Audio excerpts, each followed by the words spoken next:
नमस्कार दोस्तों, आपका हमारे चैनल समस्या का समाधान में एक बार फिर से स्वागत है। दोस्तों, पिछले एपिसोड में हमने बात करी थी मूलांक 6 वालों की। आज हम बात करेंगे मूलांक 7 वालों की, जिनका जन्म किसी भी महीने की 7 तारीख, 16 तारीख या 25 तारीख को हुआ है। उनका मूलांक 7 होता है। तो दोस्तों, आगे बढ़ने से पहले कृपया हमारे वीडियो को शेयर करें, लाइक करें, सब्सक्राइब करें, बेल आइकन को दबाएँ और ज़्यादा तक लोगों तक पहुँचाएँ, जिससे उनको इसका फ़ायदा मिले। दोस्तों, मूलांक 7 एक ऐसा ऐसा है जिसके पर 2 ग्रह और एक देवता की कृपा बनी रहती है। इससे ही प्रभावित रहता है। एक तो वरुण ग्रह, दूसरा केतु ग्रह और तीसरे कुबेर देवता। इन तीनों से ये प्रभावित होता है। वरुण ग्रह क्योंकि जलीय ग्रह है, ये जल से प्रभावित रहता है। जिस प्रकार जल चंचल होता है, चलायमान होता है, इसी प्रकार मूलांक 7 वाले भी प्रखर बुद्धि के, बुद्धिमान और काफ़ी चतुर होते हैं। और केतु के हिसाब से देखा जाए तो ये दार्शनिक होते हैं और बड़े बुद्धिमान होते हैं। बहुत बड़ी बड़ी बातें करना जानते हैं, अच्छी अच्छी बातें करना जानते हैं और काफ़ी अच्छी बुद्धि के लोग होते हैं ये। और कुबेर की कृपा देखी जाए तो कुबेर के जिसका भी मूलांक 7 होगा, वो जब भी जिस परिवार में पैदा होगा वहाँ हमेशा धन की वर्षा होने लगेगी। उस परिवार में सुख संपत्ति की कभी कोई कमी नहीं रहेगी।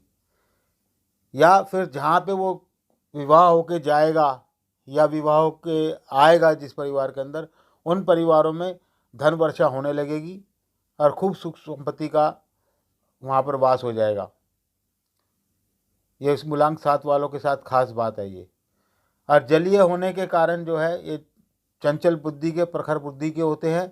ये बड़े से बड़ा काम कर डालते हैं और इनको तो व्यापार में ही लगना चाहिए। व्यापार में ही ये लोग उन्नति करते हैं। और चूंकि ये जलीय है, इसलिए इनको जल यात्रा यानी समुद्री यात्रा भी बहुत लाभदायक होती है। अगर ये इम्पोर्ट एक्सपोर्ट का बिजनेस करें तो इनके लिए बहुत फ़ायदेमंद होगा।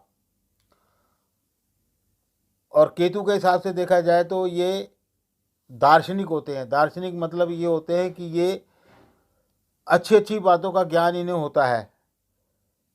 अगर ये उसका सही ढंग से इस्तेमाल करें तो बहुत बड़े दार्शनिक भी बन सकते हैं। कोई ग्रंथ भी लिख सकते हैं, कोई काव्य, महाकाव्य भी लिख सकते हैं ये, जिससे इनका नाम हो सकता है। मूलांक 7 वाले प्रत्येक बात में परिवर्तन चाहते हैं, क्योंकि जल का स्वभाव भी चंचल है। इसलिए ये भी, जिस तरीके से जल हमेशा बहता रहता है, अगर एक जगह ठहर जाए तो वो गंदा हो जाता है, किसी काम का नहीं रहता। इसीलिए ये भी जो है, एक जगह पड़े पड़े बहुत वो हो जाते हैं, परेशान हो जाते हैं एक जगह पड़े पड़े ये। इसलिए इनको भी कुछ ना कुछ नया करने की पड़ी रहती है हमेशा। एक जगह टिक के नहीं रह सकते कभी भी ये। और दूसरे जिन स्त्रियों का मूलांक 7 होता है, उन्हें भी अपने भाग्य की हमेशा चिंता सताती रहती है। लेकिन अंत में उन्हें ऐसा सहारा मिल जाता है या ऐसी जगह उनका विवाह हो जाता है जहाँ उनका पति ही उनका सहारा बन जाता है, जिसमें भाग्य के ऊंच नीच से लड़ने की क्षमता होती है जिसके अंदर। व्यापार के संबंध में भी इनकी सूझबूझ काफ़ी अच्छी होती है और व्यापार का काफ़ी अनुभव होता है। अगर उस अनुभव को ये कार्य में परिवर्तित कर सकें तो इन्हें बहुत लाभ होगा। मूलांक 7 वाले धर्म की घिसी पिटी लकीर पर नहीं चलते हैं ये हमेशा अपनी ही बनाई बात पर टिके रहते हैं। ये अपना ही धर्म बनाना चाहते हैं। व्यक्तित्व चुंबकीय होता है, जिससे ये दूसरों को अपनी तरफ आकर्षित कर लेते हैं। ये बात करने में इतने पक्के होते हैं कि दूसरों को अपने जाल में फंसा करके अपनी ओर आकर्षित कर लेते हैं। तो दोस्तों, ये तो कुछ विशेषताएं थी मूलांक 7 वालों की। अब इनको मैं सावधानियां बता रहा हूँ। उन सावधानियों में अगर इनके दोष हैं, अगर उन दोषों को अगर ये सुधार लेंगे तो इनकी ज़िंदगी और भी अच्छी सुखमय हो जाएगी। इनको, मूलांक 7 वालों को ज़्यादा भावुक नहीं होना चाहिए। इनको अपना हित अहित हमेशा जान लेना चाहिए, उसके अनुसार ही इनको अपना कार्य करना चाहिए। माना इनकी बुद्धि बहुत तेज होती है, लेकिन जल्दी जल्दी किसी भी कार्य को जल्दी जल्दी बदलते ना रहें। ये आज कुछ कर लिया, कल कुछ कर लिया, आज कुछ बात कर दी, कल कुछ बात कर दी। उसका सही ढंग से इस्तेमाल करें। टिक के एक जगह काम करें, एक काम को करें तो अवश्य लाभ होगा। इनको कुछ शारीरिक श्रम भी करना चाहिए जिससे इनकी सेहत बरकरार रहे। खाली मानसिक बातों से काम नहीं चलता है, मानसिक श्रम से काम नहीं चलता है, उससे शारीरिक शरीर नहीं बनता है। और दूसरा ये, अगर इनको धर्म में रुचि नहीं है तो अपने बड़े बुजुर्गों की खिल्ली भी नहीं उड़ानी चाहिए, ये इनको शोभा नहीं देता।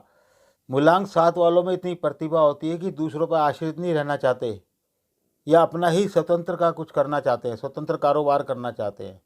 अगर ये नौकरी भी करना चाहते हैं तो सरकारी नौकरी ना करें, ये प्राइवेट नौकरी करें। प्राइवेट नौकरी में ही ये उन्नति पा सकते हैं, मतलब इतनी उन्नति पा सकते हैं कि इन्होंने सोच भी नहीं रखा हो।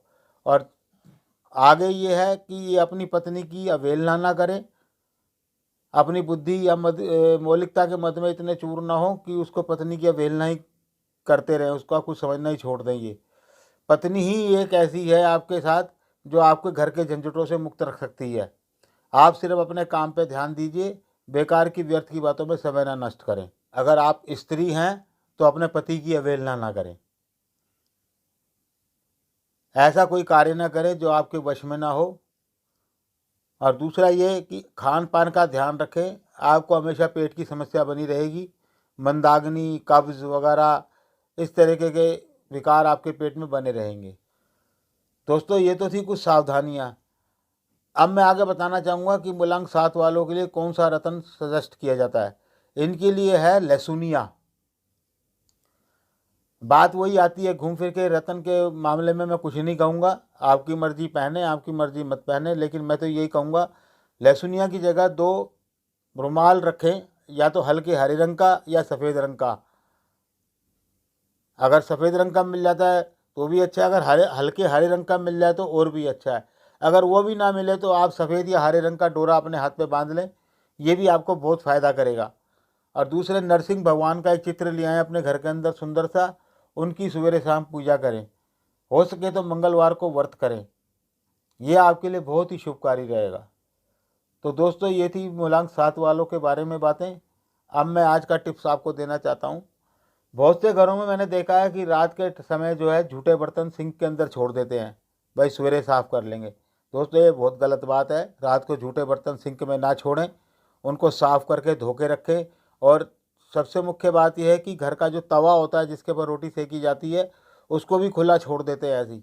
उस तवे को कभी खुला ना छोड़ें, हमेशा या तो गैस के नीचे घुसा दें उसको, या उसको कहीं छुपा के रखें, जो सवेरे उठते ही आपको उसके दर्शन ना हो। तो दोस्तों ये तो आज के टिप्स थे। अब अगली वीडियो में मैं मूलांक 8 वालों के लिए बात करूँगा। तब तक के लिए आज्ञा दें। नमस्कार।